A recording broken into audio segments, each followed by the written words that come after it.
ఉమ్మడి మెదక్ జిల్లాలో ఈరోజు ప్రధాన వార్తలు ఈ విధంగా ఉన్నాయి. సంగారెడ్డి జిల్లా వార్తలు వచ్చేసరికి సంగారెడ్డి జిల్లా కందిలోని జైల్లో ఉన్నటువంటి లగచర్ల బాధితుల్ని జాతీయ ఎస్టీ కమిషన్ సభ్యుడు జాటోత్ హుస్సేన్ నాయక్ పరామర్శించారు. జైల్లోకి వెళ్ళి ఒక్కొక్కరిని ఆయన కలిసి మాట్లాడినటువంటి పరిస్థితి.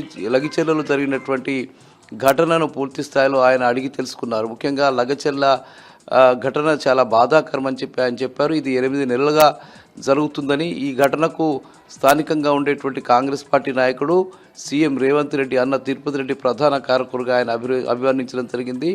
లగచర్ల బాధితులైనటువంటి వాళ్ళందరికీ అన్యాయం చేసినటువంటి అధికారిని పోలీసుల్ని కూడా అక్కడి నుంచి ట్రాన్స్ఫర్ చేయాలని చెప్పి ఆయన డిమాండ్ చేశారు. అదేవిధంగా ఈ ఘటనపై జాతీయ ఎస్టీ కమిషన్కు నివేదిక అందిస్తామని, వాళ్లకు న్యాయం జరిగే వరకు తాము వెంట ఉంటామని చెప్పి ఈ సందర్భంగా ఆయన చెప్పడం జరిగింది. నర్సాపూర్ వార్తలు వచ్చేసరికి నర్సాపూర్ నియోజకవర్గంలోని నారాయణపూర్ గ్రామానికి సంబంధించిన ఒక భూ వివాదంలో చనిపోయిన వ్యక్తులపై స్థానిక ఎస్ఐ కేసు నమోదు చేయడం వివాదాస్పదమైంది.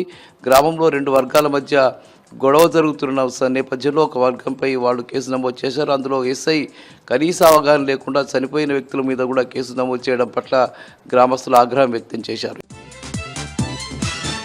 సిద్దిపేట జిల్లా హుస్నాబాద్ నియోజకవర్గంలోని అక్కన్నపేటకు సంబంధించిన ఇండస్ట్రియల్ పార్కుకు తమ భూములు ఇచ్చేది లేదని అక్కన్నపేట మండలానికి సంబంధించిన రైతులు గ్రామస్తులు పెద్ద ఎత్తున ఆందోళన చేపట్టారు. ఇండస్ట్రియల్ పార్క్ కోసం భూసేకరణకు వచ్చే అధికారిని అడ్డుకుంటామని చెప్పి వాళ్ళు చాలా స్పష్టంగా చెప్పడం జరిగింది. తమ భూముల్ని లాక్కుంటే చూస్తూ ఊరుకునేది లేదని రైతులు తెగేసి చెప్తున్నటువంటి పరిస్థితి ఉంది.